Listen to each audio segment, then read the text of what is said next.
आलोक में थे विष्णु जी। जब वरदान मांगा बलि ने कि आप मेरे पतालोक में रहिए, विष्णु जी वहां पर चले गए। तब लक्ष्मी जी ने जो राजा बलि जो पतालोक में थे उनको राखी बांधी और उनसे वचन में क्या कहा, लक्ष्मी जहां से अलग हो गई थी कि मेरे भैया मेरे पति को मेरे पास पहुंचा। ठीक है, ये कथाएं आपने सुनी होगी। अब एक चीज और, लक्ष्मी अलग तत्व की बात करते हैं, पहले ध्यान से सुन ले जरा। बोल सच्चे दरबार की। हम कई बार क्या करते हैं, हाँ जी,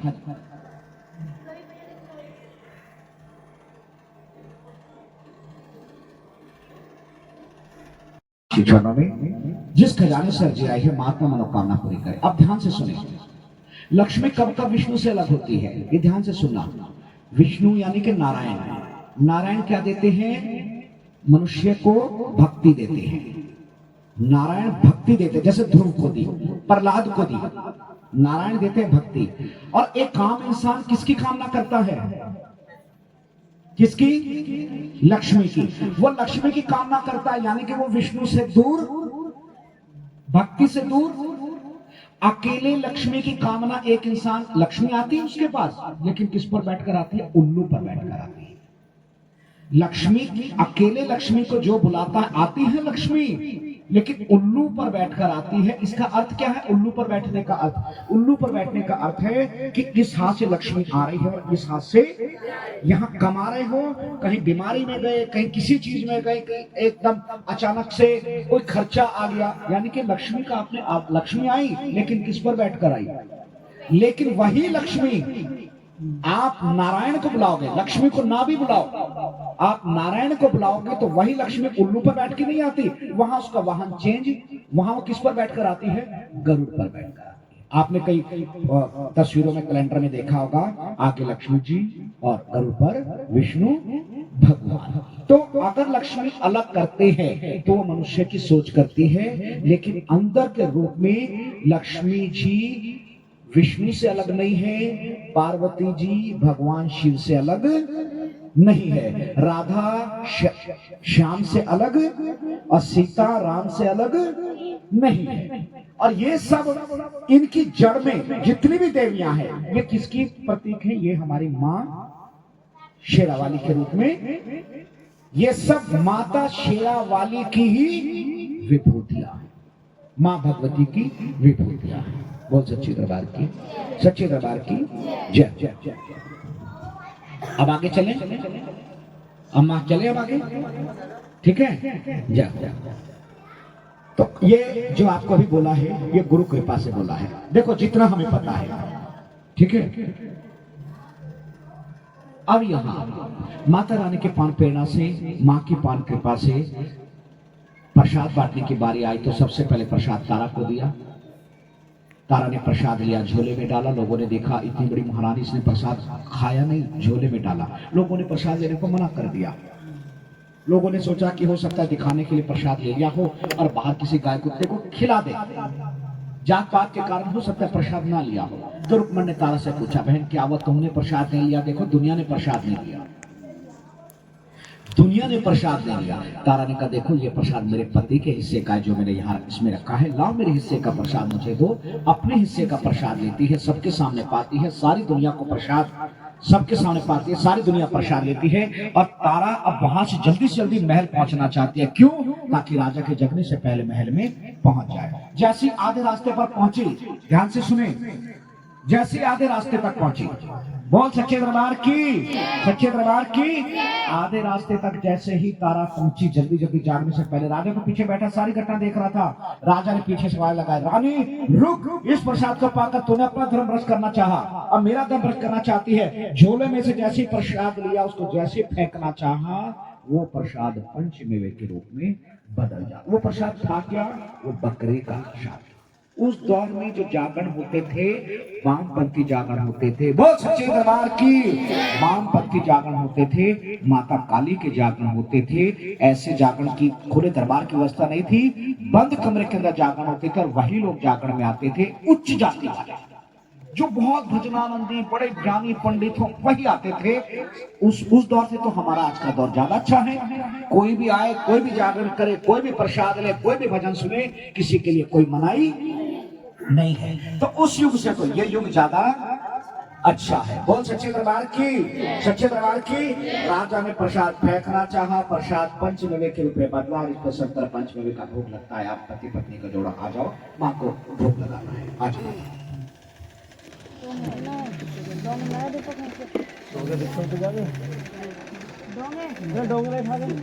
आ जाओ, आ जाओ। ये पंचमेवे में डोंगे की जरूरत नहीं है, आ जाओ।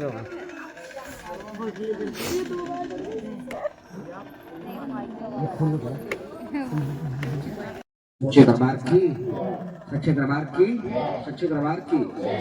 आइए जरा ध्यान से सुने। जब राजा ने देखा ये प्रसाद पंचमेवे के रूप में बदला, राजा को बड़ा ताज्जुब हुआ। राजा ने रानी को कहा, रानी मैंने देखा कि ये प्रसाद पंचमेवे के रूप में बदला, अगर मुझे माँ के दर्शन करने हैं तो क्या मुझे माँ के दर्शन आंखों से हो जाएंगे? तारा जानती थी ना इसके अंदर भक्ति है ना श्रद्धा है। कहा हाँ दर्शन तो होंगे, लेकिन अगर कोई जिसे तुम प्रेम करते हो उसका माँ को बलिदान करो। बातें करते हुए दोनों सामने आ गए। राजा ने कहा रानी ठीक है मैं बलिदान देने को तैयार हूं, लेकिन आंखों से मुझे माँ के दर्शन होने चाहिए। ठीक है राजन, कसमें वादे हुए, दोनों आमने सामने बैठ। कहा जाओ राजन, जिसे प्रेम करते हो उसको ले आओ, माँ को बलिदान करना है। राजा ने सोचा मैं किसका बलिदान करूं। राजा का ध्यान अपने घोड़े की तरफ गया, क्योंकि घोड़े को राजा ने अपने हाथों से पाला था। ध्यान से सुन ले, ध्यान से। बहुत सच्चे दरबार की। अस्तबल से राजा अपने उस घोड़े को लाता है, प्यार से घोड़े पर हाथ फेरता है, प्यार से घोड़े पर हाथ फेरता है और कहा देख रानी, तू जानती है कि मुझे घोड़ा बहुत प्यारा है, और तलवार लेकर घोड़े का बलिदान कर देता है। बहुत सच्चे दरबार की। जब घोड़ा गिर पड़ा, राजा को बड़ा दुख हुआ, क्योंकि अपने हाथों से पाला हुआ था। कहा रानी ये रहा घोड़ा, मैंने दे दिया बलिदान, कहाँ है माँ? वाह राजा, दर्शन तुम्हें भगवान के चाहिए, माता रानी के चाहिए, और बलि बेजुबान पशुओं की, जिन्हें पता ही नहीं कि उनके साथ होने क्या जा रहा है।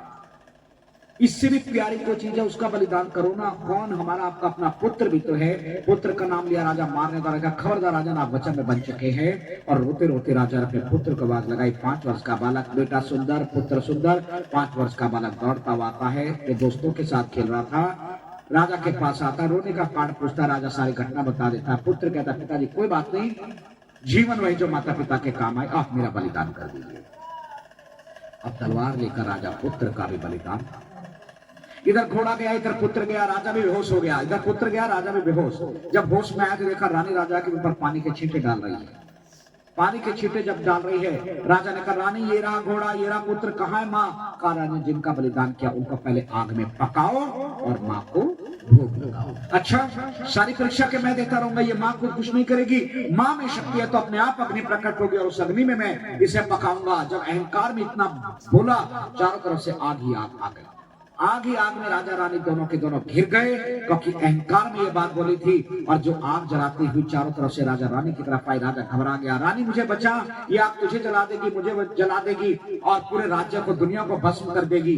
जो आग जलाने के लिए आ रही थी, जैसी और नजदीक आई तो रानी तारा आंख बंद करके बैठ गई। जो आग जलाने के लिए आ रही थी वही आग पावन ज्योति के रूप में प्रकट हो जाती है। बोलो ज्वाला मैया की, बोलो ज्वाला मैया की, बोलो ज्वाला मैया की।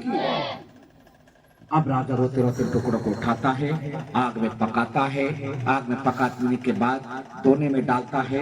रानी कहती राजन माँ को भोग लगाओ। जैसे ये दोना उठाता है तो पुत्र के हाथ की कटी हुई उंगली दिखाई दे जाती है। फिर राजा रोने लगता है, रानी फिर गहरे बन जाती है और दोने को उठाकर जैसे ही माँ के मुख से लगाता है तो घोड़े के शरीर का हिस्सा चना और दूसरे शरीर का हिस्सा हलवा बन। इस प्रसंग पर देखो, मांस ग्रहण नहीं किया माँ ने, क्या ग्रहण किया? जो शर्मा परिवार के द्वारा बहुत प्रेम श्रद्धा से चने हलवे का प्रसाद बनाया, माँ ने वो ग्रहण किया। ये तो इंसान ने थोड़ा अपने लिए रास्ते खोल लिए जी, कहीं शराब चल रही है, कहीं फलाना चल रहा है। चाहिए किसको? इंसान ने अपने लिए कर लिया। भगवान को कभी भी कोई गलत चीज, अरे जो भगवान ने बनाई है वो क्यों उसका भोग लेगा? बोल सच्चे दरबार की, सच्चे दरबार की। अब यहाँ पर राजा ने तलवार निकाली, मारने दौड़ा। अब तो मैं तेरी हत्या करूंगा, तेरी हत्या के बाद मैं अपनी हत्या करूंगा, लेकिन याद रखना मां पर विश्वास करने वाला कोई नहीं होगा। इधर इधर अभी लगाता हूं।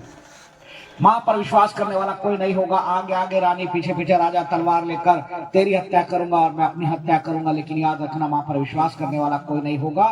तलवार लेकर मारने दौड़ा। मां जैसे द्रौपदी ने कन्हैया को पुकारा था, तारा मां को पुकार लगाती है, मां रक्षा करो, मेरे प्राण रहे ना रहे, आन रहे ना रहे, शान रहे ना रहे, जगत में तेरा नाम, आन बान शान सब रहनी चाहिए और सारी दुनिया का तुझ पर विश्वास रहना चाहिए। रक्षा करो। अष्टभुजा जगत जननी हमारी तुरंत प्रकट हो जाती है। जैसे मां प्रकट हुई, मां को कौन देख सकता है? इन आंखों से तो दिखने से रही, दोनों को दिखना बंद हो गया। रानी तारा तो धड़ाम से मां के चरणों में गिर पड़ी और राजा को भी दिखना बंद। राजा का मुकुट कहीं, तलवार कहीं, मां अपने रूप को थोड़ा सौम्य करती है और राजा को अभय दान देती है। अभय दान का मतलब कि डर मत, बिना भय के मेरे पास बुलाया। शेर दौड़ रहा था, मां ने प्यार से शेर के ऊपर हाथ फेरा, शेर शांत हुआ। राजा डरते डरते कपकपाता हुआ आता है, मां को प्रणाम करता है। मां उसको उठाती है, बहुत अच्छे दरबार की कहता, मां आपको कोटि कोटि नमन। एक बार बताओ कि आपका दर्शन इतना महंगा कि घोड़े का बलिदान, पुत्र का बलिदान। मां ने कहा, मूर्ख, तो मेरी परीक्षा लेने निकला था। बार बार तारा के समझाने पर भी तेरी बुद्धि ठिकाने नहीं रही। मेरी परीक्षा लेने निकला था। मैं परीक्षा का नहीं, मैं प्रतीक्षा का विषय हूँ। भगवान को पाना है तो केवल इंतजार कीजिए। इंतजार कैसा? किसी के लिए रोना, किसी के लिए टहलना, किसी को बार बार देखना, किसी के लिए उत्सुक होना, किसी के लिए बेचैन होना, हृदय में भक्ति की बिल्कुल तरंगे मारना, ये सारे की सारी रूपरेखा ये सब इंतजार में आती है। किसी के लिए टहलो, किसी के लिए बैठो, किसी के लिए तड़पो, किसी को देखो, किसी के लिए मिलो उत्सुकता के साथ। ये सब इंतजार के अंतर्गत आता है। भगवान कहते हैं कि मैं परीक्षा से नहीं, प्रतीक्षा से मिलूंगा। प्रतीक्षा और इंतजार का मतलब क्या है? जो जहां भी है, जिस भी घर में है, जिस भी स्थान पर है, जिस भी स्थिति में है, जिस भी परिस्थिति में है, बस भगवान का भजन करो, भजन करो, भजन करो। भजन करना ही यही इंतजार है। शबरी को 14 साल की उम्र में उनके गुरुदेव कहते थे कि तेरे घर में राम आएंगे। उन्होंने गुरु से ये नहीं पूछा कि कब आएंगे, सोमवार को आएंगे, संडे को आएंगे। विश्वास पक्का था। 14 साल की उम्र में कह करके वो अपने आश्रम को छोड़ के चले गए। और कब आए राम? जब शबरी 84 साल की बूढ़ी हो गई थी, दिखना बंद, गाल पिचक गए, सारी बिल्कुल डाउन हो गई। लेकिन हर रोज 14 साल की उम्र से लेकर हर रोज फूल बिछाती, पेड़ रखती, सारे काम। इसे कहते हैं। और हम क्या हैं? आएंगे तो ठीक है भैया, चाय कॉफी हमारी तैयार है, हलवा भी तैयार है। नहीं आएंगे तो भगवान आप अपने रास्ते, पूजा पाठ हो ही रही है सुबह शाम की धूप बत्ती, है ना? इसलिए इंतजार नहीं है। इंतजार तो इंतजार होता है। बच्चे का भी तो इंतजार माँ करती है। स्कूल बस, अरे क्या बात है भैया, आपका बेटा आए नहीं क्या? हाँ, बच्चे आज लेट हो गए। एक माँ कितनी बेचैन एक बच्चे के लिए हो जाती है, लेकिन भगवान के लिए, भगवान तो घर के, भगवान के भागे थोड़ी जा रहे हैं, वो तो ताले में बंद है। बोल सच्चे। इसीलिए भगवान को तो हमने एक तरफ रख दिया है। इंतजार तो करते हैं हम, लेकिन वो इंतजार भगवान को मिलाने वाला नहीं। वो संसार में ही उलझ के रहेगा। तो यहाँ पर मैं परीक्षा का नहीं, मैं प्रतीक्षा का विषय। कहा, मां मैंने घोड़े का बलिदान दिया। मूर्ख, तूने घोड़े का बलिदान दिया, पुत्र का बलिदान दिया। वो तेरे मन का एक अहंकार और मेरी माया से रची रचना थी। अस्तबल में जाकर देख, राजा का तो रो रो कर बुरा हाल है, घोड़े मजे से घास खा रहा है। मां मेरा पुत्र का जब तलवार लेकर तूने पुत्र को मारना चाहा, मैंने उसे अपने अंक में ले लिया था, गोद में ले लिया था, और जो तूने देखा वो मेरी माया से रची रचना थी। आवाज लगा पुत्र को, आवाज लगाता, बेटा सुंदर, पुत्र सुंदर। 5 वर्ष का बालक दौड़ता आता है, राजा की गोद में चढ़ जाता है। राजा, अहंकारी आदमी को ध्यान रखना, खूब तुड़ाई होती है उसकी। तुड़ाई से मतलब किसी नट से नहीं है, तुड़ाई से मतलब उसकी हर चीज पहले उसको बढ़िया मिलेगी। जब उसकी ईगो जब बढ़ती है, फिर वह जो चीज मिली है वो सारी की सारी उसके विरोध में आ जाती है। इसीलिए इस अहंकारी आदमी का भी गलत फहमी मत रहे कि परिवार में मेरी बड़ी सेवा हुई। वो सेवा नहीं हो रही है, वो झेल रहे हैं आपको। हम मर्यादा में बंधे हुए हैं, उन्हें भगवान का डर है, लेकिन आपको आपके किए की सजा मिलेगी जरूर, मिलेगी जरूर। ठीक है, देखने वाले ना देख पाए, लेकिन उनके यहाँ पर सबका हिसाब होता है। बोल सच्चे सच्चे दरबार की। अहंकारी आदमी को, ईगो वाले व्यक्ति को बड़ी परीक्षा देनी पड़ती है धार्मिक में, चाहे लाख वो माला फेरता रहे, लेकिन आचरण भी गंदा रहे, कड़वा भी बोलता रहे और माला भी फेरता रहे। भगवान कहता चला जाए यहां से, तेरी मैं शक्ल भी देखना नहीं चाहता। बोल सच्चे दरबार की, सच्चे दरबार की, सच्चे दरबार की। अब यहां पर अपनी गलती का एहसास राजा को हुआ और फूट फूट कर रोता है राजा। अंदर का जो कठोरता थी वो आंसू आंखों के द्वारा बाहर निकल आई, निर्मल हो गया, पाप ताप सब नष्ट हो गए। उसको संभाला। फिर पैरों में कौन लेटी है? तारा। तारा को खड़ी करती है, तारा के आंसू पहुंचती है और तारा को कहते देख तारा, भक्ति मुक्ति का वरदान तो मैंने। अब कथा एंड पर है, मन को इधर उधर बिल्कुल मत। अक्सर लोग मंजिल पर आकर फिसल जाते हैं, ध्यान रखो इस चीज को। बेचैनी बिल्कुल भी नहीं होनी चाहिए। इंतजार तो क्या करोगे?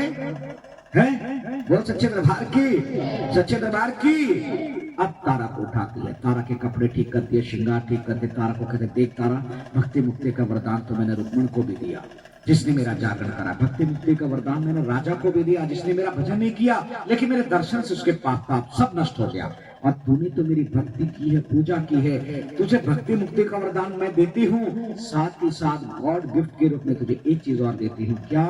जो जो घटना तेरे साथ तेरे जीवन में हुई है, और सारी की सारी घटना जहाँ कहीं भी मेरे नाम का जागरण होगा, मेरे नाम के जागरण के बाद सारी की सारी घटना जो तेरे साथ हुई है, वो सारी की सारी घटना तेरे नाम की कथा, तारा रानी की कथा के रूप में कही जाएगी। और ये विधान निश्चित करते हूँ, जो तेरी कथा सुन लेगा मेरा पूरा जागरण का फल उससे मिलेगा, और कोई मेरे जागरण में बैठा रहे और तेरी कथा से दूर हो जाए, उसे मैं भी कुछ नहीं दूंगी। भले बोल सच्चे को भी और रुक्मण को भी और राजा को भी, तब से लेकर अब तक युगों युगों तक इसी तरह तारा रानी की कथा कही जाती थी, कही जाती है, कही जाती रहेगी। आपने मेरे जैसे साधारण से लड़के के मुंह से इस पावन कथा को सुना और आप लोगों ने इस वाणी को पवित्र करने का मौका दिया।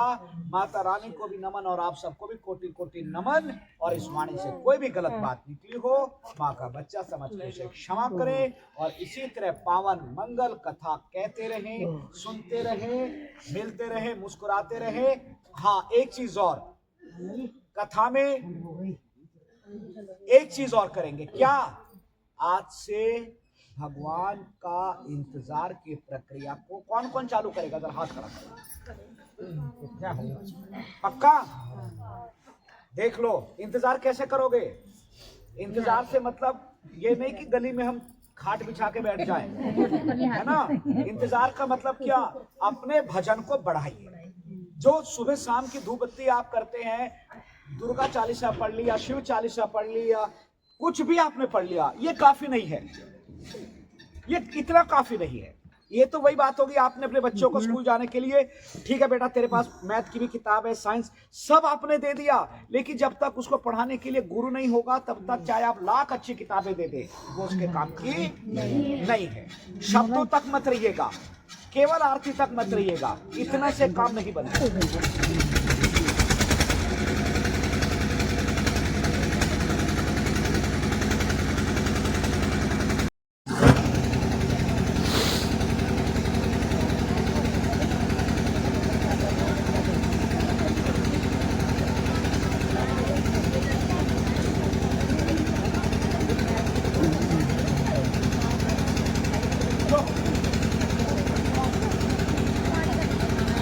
आप सभी ने पावन तारा रानी की कथा को सुना, ध्यान से सुने।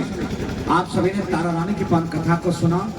कथा यहाँ पर वरदान मिला राजा को, रानी को, सबको, और यहाँ पर माता रानी की पावन कृपा से लगातार तारा रानी की कथा चल रही है। कोई भी कथा हो, जैसे गंगा पुरातन होते हुए भी सनातन है, नहीं है, कभी भी गंगा पुरानी नहीं होती कोई भी नदी, वैसे कथा कितनी बार सुनो, कितनी बार सुनो, बार बार सुनते रहो, मोबाइल से सुनो, टीवी से सुनो, जैसे भी सुनो, लेकिन थोड़ा सुनने की आदत डालो। भजन हो, नाम हो, कुछ भी हो, लेकिन मोबाइल के भी भरोसे मत रहना, कभी सुन लिया कभी खुद भजन कर दिया, लेकिन भजन करने की आदत डालिए, वरना उम्र तो सबकी जा ही रही है, जवान भी हो गए, बूढ़े भी होंगे, पैदा भी हुए, सारे काम हो रहे हैं, लेकिन भजन रूपी नाव में चढ़ जाओ, नहीं तो फिर सागर में भाव सागर में गोते लगाने पड़ेंगे। आज मानव रूप में है, अगला जन्म न जाने किस रूप में हो, तो जीते जी बस जाग जाए। हम सोए हुए हैं, केवल हमें जागना है। बोल सच्चे दरबार की, सच्चे दरबार की, सच्चे दरबार की। और आए सभी अपने स्थान पर खड़े हो जाएंगे, पान मंगल आरती करेंगे सभी भक्तजन।